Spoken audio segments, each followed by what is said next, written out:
آج کے مہمان خاص میں لاہور کے سروسز ہاسپٹل اور اس سے وابستہ ٹیچنگ انسٹیٹیوٹ کا دورہ کریں گے۔ آئیے آپ کو دکھاتے ہیں کہ یہاں پر کیسے کام ہوتا ہے۔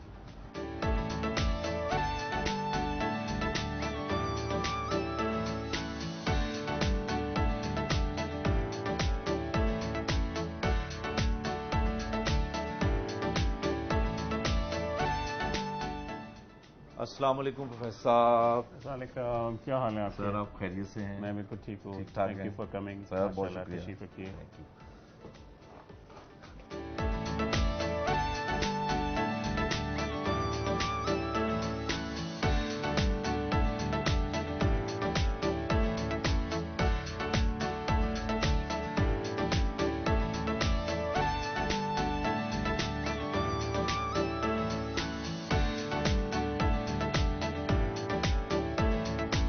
پروفیسر فاروق صاحب یہ بتائیے کہ آپ کے انسٹیٹیوٹ میں کس طرح کے ڈاکٹر آپ بنا رہے ہیں، کیونکہ آنے والے وقت میں اور مستقبل میں جو ڈاکٹر آپ تیار کرتے ہیں اس کا بڑا عمل دخل ہوتا ہے۔ دیکھیں، سوسائٹی کی ڈیمانڈ ہوتی ہے کہ جو ڈاکٹر ہو سب سے پہلے وہ کمپیٹنٹ ہو، دوسری ڈیمانڈ ہوتی ہے وہ کمپیشنیٹ اور کیئرنگ ہو، ٹھیک ہے؟ تو services institute of medical sciences چونکہ ایک نرسری ہے میڈیکل گریجویٹس کے لیے، تو ہماری کوشش سب سے پہلی یہی ہے کہ وہ کمپیٹنٹ ہوں، وہ اتنے کمپیٹنٹ ہوں کہ میں اور آپ، میرے بچے، میرے ماں باپ اس سے اپنا علاج کرا سکیں۔ دوسرا ہے، بہت ہی امپورٹنٹ کمپوننٹ ہے کہ وہ کیئرنگ اور کمپیشنیٹ ہو۔ جب تک درد دل نہیں ہوگا کوئی بھی ڈاکٹر دنیا کا کامیاب نہیں ہو سکتا۔ ہم اس کو انگریزی کا لفظ استعمال کرتے ہیں ایمپتھی، وہ احساس۔ یہ درد یا احساس جب تک ایک انسان کے دل میں دوسرے کے لیے نہیں ہے تو وہ جو بانڈ ہے، وہ رشتہ ہے، وہ نہیں بن سکتا۔ تو ایک طبیب کا، ایک معالج کا یہ بانڈ بننا بڑا لازمی ہے، تبھی لوگ اس پہ ٹرسٹ کرتے ہیں اور تبھی جو ہے وہ معاشرے کا ایک مفید جو ہے حصہ ثابت ہو۔ اچھا ڈاکٹر صاحب، جو آپ نے بات کی درد دل ہونے کی، کوئی بھی ڈاکٹر یا طبیب درد دل رکھتا ہے تو کیا وہ بائی نیچر اس طرح کا ہوتا ہے یا انسٹیٹیوٹ میں اس کی تربیت اس طرح سے کی جاتی ہے کہ اس کے دل میں وہ درد پیدا ہو جاتا ہے جو احساس انسانیت کے لیے ہو؟ میرا خیال ہے کہ اللہ تعالیٰ نے بائی نیچر انسان کو بڑا اچھا بنایا ہوا ہے۔ آپ کی گھر کی تربیت، آپ کا گھر کا ماحول وہ بڑا امپورٹنٹ ہے، لیکن ساتھ ساتھ ادارے کے جو بیسک تربیت ہوتی ہے ادارے کے اندر، اس کا بڑا رول ہے۔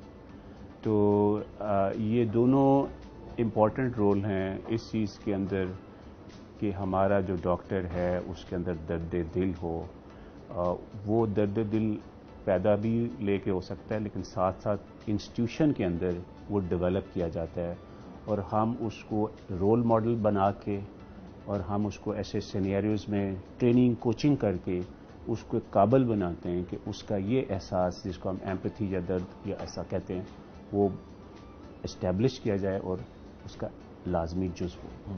اچھا پروفیسر صاحب، جو پچھلے کچھ سالوں سے یہ چیز دیکھنے میں آئی کہ جو ینگ ڈاکٹرز چاہے بھی کسی بھی انسٹیٹیوٹ سے آئے ہوں تو وہ روڈز پہ آئے، اپنے مطالبات کا ڈیمانڈز کرتے ہیں، اپنی بات منوانے کے لیے مختلف قسم کے طریقے جو ہیں وہ آزماتے ہیں۔ اس کی وجہ کیا ہے کہ وہ ٹریننگ ایسے انسٹیٹیوٹ میں نہیں ہوتی ہے جن سے وہ لگتا ہے کہ درد دل کی کمی پیدا ہو جاتی ہے ایسے ایٹیٹیوڈ سے؟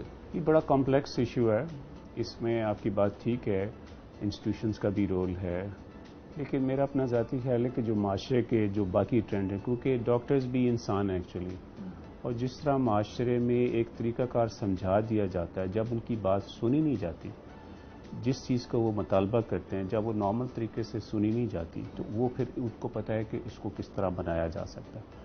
اور وہ صرف ڈاکٹر تک محدود نہیں ہے، ہمارے معاشرے میں سول میں جو بھی ان کو ایک احتجاج کا طریقہ کار ملتا ہے، بیکاز اس کے ذریعے پھر ہر بندہ ان کی بات سننے کو تیار ہوتا ہے۔ تو اس کے لیے ہمیں چاہیے کہ ہم ان کو اس نوبت تک جانے ہی نہ دیں جہاں پہ یہ احتجاج کا یہ والا سلسلہ، اس سے کیا ہوتا ہے پھر معاشرہ ان کے بارے میں ایک بیڈ امیج رکھتا ہے۔ حالانکہ ایک وقتی انسیڈنٹ سے آپ کسی پروفیشن کے بارے میں ایز اے ہول اوپینین نہیں بنا سکتے، ٹھیک ہے؟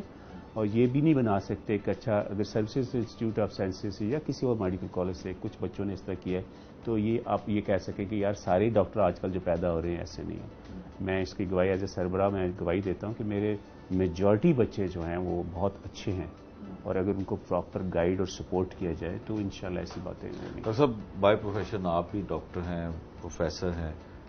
پروفیشن اب یہ کیسا رہ گیا ہے؟ کاروبار بھی بن گئے؟ نہیں, دیکھیں انسان کی جو سروائیول ہے اوبیسلی اس کے لیے کچھ پیسہ تو اس کو چاہیے. ہمارے جو گورنمنٹ کا سٹرکچر ہے, زیادہ تر جو پروفیسرز ہیں, دوسرے امپلائیز ہیں, وہ انڈر پیڈ ہیں. جس طرح کی وہ سروسز پرووائڈ کرتے ہیں اس کے مقابلے میں جو ان کے معاوضے ہیں وہ بڑے تھوڑے ہیں. یہ نیچے سے لے کے اوپر تک ہے, ٹھیک ہے. تو وہ ایک ڈسکنٹینٹ تو پیدا کرتا ہے. اگر آپ نے سروائیو کرنا ہے اوبیسلی تو آپ نے پرائیویٹ پریکٹس کرنی ہے, دوسرے ریسورسز کرنے ہیں, بیکاز وہ ایک آپ کو اس میں آپ کو سوسائٹی بھی اجازت دیتی ہے اور آپ کا پروفیشن بھی اجازت دیتا ہے کہ آپ پروفیشنل پریکٹس کریں, جیسے باقی ادارے جیسے وکیل کرتے ہیں. ہر بندہ اس کو جو پروفیشنل ہے وہ اپنی پرائیویٹ پریکٹس بھی کر سکتے ہیں. تو میرا اپنا ذاتی خیال ہے کہ اگین جیسے میں پہلے کہہ رہا تھا کہ تھوڑا سا جنرلائز ہو گیا ہے کہ اگر 2-4 لوگ لالچی ہیں اور معاشرے میں یہ اتنا پرسنٹ ہر پروفیشن تو اس کو جنرلائز نہیں کرنا چاہیے. جو ہم یہاں پہ سروسز دے رہے ہیں وہ میرا خیال ہے اس کا وہ نیم البدل نہیں جتنے ہمیں اس کی پے ملتی ہے. تو میرا خیال ہے یہ ایک تاثر غلط ہے کہ لالچی ہیں ایسی بات. پروفیسر صاحب, آپ اس ہاسپٹل کے سربراہ کے طور پہ بھی کام کر رہے ہیں. کیا وجہ ہے کہ لوگ پرائیویٹ علاج کروانے کو ترجیح دیتے ہیں؟ جن کے پاس تھوڑی سی پیسے کی سہولت ہو تو وہ سرکاری ہسپتال میں آنے کو ترجیح نہیں دیتا. ایز اے پروفیشنل ڈاکٹر آپ کیا سمجھتے ہیں کہ اس کی بڑی وجہ کیا ہے؟ اچھا, آج کل جو ہے نا میں ایک بہت بڑا چیمپئن ہوں ویلیو بیسڈ ہیلتھ کیئر کا. ویلیو بیسڈ ہیلتھ یہ کہتی ہے کہ مریض جب کسی ہسپتال کے دروازے سے انٹر ہو جاتا ہے تو وہ کیا ایکسپیرینس اس کا ہے. اچھا, آپ اس کا بشک آپ نے رینل ٹرانسپلانٹ یا کڈنی ٹرانسپلانٹ کر دیا ہوا ہے, لیکن اگر گیٹ پہ کسی نے اس کے ساتھ بدتمیزی کر دی یا اس کو کار پارکنگ کرتے ہوئے کوئی پرابلم پیش آئی یا اس کو کوئی انجیکشن لے کے آنا پڑا سارا کچھ, تو حالانکہ اس کا بڑا زبردست آپریشن ہوا ہے لیکن صرف ایک چھوٹے سے میمری سے وہ اس کا سارا ایکسپیرینس جو ہے وہ خراب ہو جاتا ہے. تو زیادہ تر جو پیشنٹس ہیں ان کو جو کلینکل کیئر ہے وہ ان پبلک ہاسپٹلس میں بیسٹ ہے. آپ کو خدا نخواستہ کوئی ٹراما کا پیشنٹ جہاں پہ انجری ہو جائے اور ٹراما کا ہو, کار ایکسیڈنٹ ہوا ہو یا بلٹ انجری ہے, تو ہر بندہ وہ امیر ہو یا غریب ہو وہ آپ کو پتا ہے وہ پبلک ہاسپٹلس میں ہی اپنے ان کو پتا ہے کہ یہاں پہ بیسٹ کیئر ہے. اگر آپ نے الیکٹیو سروسز لینی ہے تو اوبیسلی یہاں پہ چونکہ کامن پبلک نے آنا ہے تو آپ چاہیں گے کہ اچھا بجائے میں لائن لگنے کے اگر میں افورڈ کر سکتا ہوں تو میں اس کو پرائیویٹ. تو جو الیکٹیو سروسز ہیں اس میں آپ کی بات سے اتفاق کرتا ہوں کہ جو افورڈ کرتے ہیں وہ پرائیویٹ سیٹ اپ میں جاتے ہیں, لیکن باقی بیچارے جو افورڈ نہیں کر سکتے ان کے لیے تو یہ پبلک ہاسپٹلز مکہ کی طرح ہے, ٹھیک ہے. اس لیے ہمارے پاس بہت زیادہ رش ہے, تو اس میں تاثر نہیں ہے. کلینکل سروسز ہماری بڑی زبردست ہیں اور خاص کر ایمرجنسی سروسز.